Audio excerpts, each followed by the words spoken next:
இப்போ ஒரு கதை சொல்ல போகிறேன். கதையோட தலைப்பு குரு பக்தி இருந்தால். குருவானவரே நம்மை காப்பார். குரு பக்தியே கடவுள் அருளை கூட்டித் தரும்.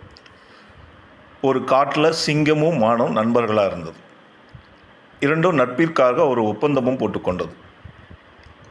எனக்கு என்ன பசித்தாலும் உணவு என்றால் ஒன்றை ஒருபோதும் சாப்பிட மாட்டேன் என்று சிங்கம் மானிடம் ஒப்பந்தம் பேசிவிட்டது. உனக்கு என்ன ஆபத்து நடந்தாலும் என்னை காப்பாற்று, எனக்கு நடந்தாலும் நீ என்னை காப்பாற்று என்பது அந்த ஒப்பந்தம். இப்படியாக போய்கொண்டிருந்தது. அந்த நேரத்தில் மானுக்கு ஒரு குட்டி மான், அதாவது பெரிய மானை குருவாக ஏற்றுக்கொண்டு குட்டி மான் ஒன்று வந்து சேர்ந்தது. சில நாட்கள் கடந்த நிலையில் ஒரு 4 நாட்களாக சிங்கத்தை காணவில்லை. பல இடங்களில் அந்த மான் தேடி பார்த்தது, சிங்கம் கண்ணுக்கு படவில்லை. ஒரு நாள் சிஷ்யனான குட்டிமான் ஓடி வந்து, குருவே, உங்கள் நண்பரான சிங்கம் ஒரு வலையில் மாட்டிக்கொண்டிருக்கிறார். ஏதோ ஒரு வேடன் வீசிய வலையில் இருந்து அவரால் அடுத்து வெளியே வர முடியவில்லை. வாங்கள், நான் முயன்றேன், என்னால் முடியவில்லை, வாங்கள் காப்பாற்றுவோம் என்று அதை அழைத்தது. ஒப்பந்தப்படி சிங்கத்தை மான் காப்பாற்றியாக வேண்டும்.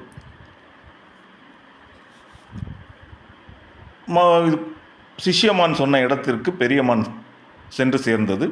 ஒரு வேடன் விரித்த வலைக்குள் மாட்டிக்கொண்டு 4 நாட்களாக தவிக்கிறேன். இன்னும் சிறிது நேரத்தில் அவன் வந்து விடுவான். அதற்குள் என்னை காப்பாற்று என்றது சிங்கம். தன் வாயால் வலையை மெதுவாக கடித்து ஆரம்பித்தது மான். இந்த வலையை நீங்கள் வேகமாக ஒரு இழுத்தாலே போதுமே, ஆனால் எதுக்கு மெதுவாக இழுக்கிறீர்கள் என்று கேட்டது குட்டிமான். சிரிப்பையே பதிலாக தந்து மீண்டும் மெதுவாக வலையை கடித்தது பெரியமான். சீக்கிரம் காப்பாற்று என கெஞ்சியது சிங்கம். இப்படி மெதுவாக வலையை கடிக்கிறீர்கள், இது உங்கள் நண்பனுக்கு செய்யும் துரோகம் இல்லையா?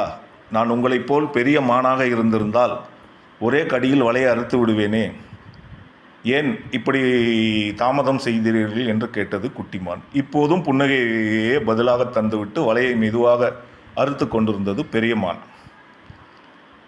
சின்ன மானுக்கு ஏதோ சந்தேகம் வந்தது போல் தோன்றியது. ஆனால் பெரிய மான் அதை ஏதும் கண்டுகொள்ளவில்லை.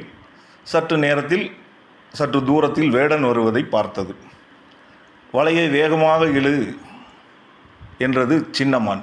உடனே குட்டிமானிடம், வேடன் உன்னால் ஆபத்து ஏற்படலாம், நீ ஓடிவிடு என்று சொல்லிவிட்டு வலையை வேகமாக எடுத்து சிங்கத்தை காப்பாற்றியது.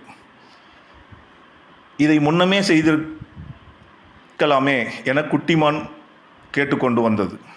அதற்கு சொல்கிறது, குழந்தாய், வேகமாக ஒரே தடவை நான் இழுத்து வலையை அறுத்திருக்க முடியும். ஆனால் உள்ளே இருக்கும் சிங்கம் 4 நாட்களாக பட்டினியாக இருக்கிறது. என்னை சாப்பிட மாட்டேன் என்பது மட்டும்தான் ஒப்பந்தம், உன்னை அல்ல. எனவே வெளியே வந்த வேகத்தில் பசியில் உன்னை அடித்திருந்தால் நான் என்ன செய்திருக்க முடியும்? அதனால்தான் வேடன் வருவரை பொறுமையாக இருந்தேன். வேடன் வந்ததனால் நாம் தனியாக ஓடி வந்து விட்டோம், அவன் தனியாக போய்விட்டான் என்று கூறி புன்னகைத்தது குருவான பெரியமான். அதை போலத்தான் நண்பர்களே, நாம் அனைவருமே அந்த குட்டிமானைப் போலத்தான். நான் அவசரமாக முடிவெடுக்கிறோம், நிதானிப்பதில்லை.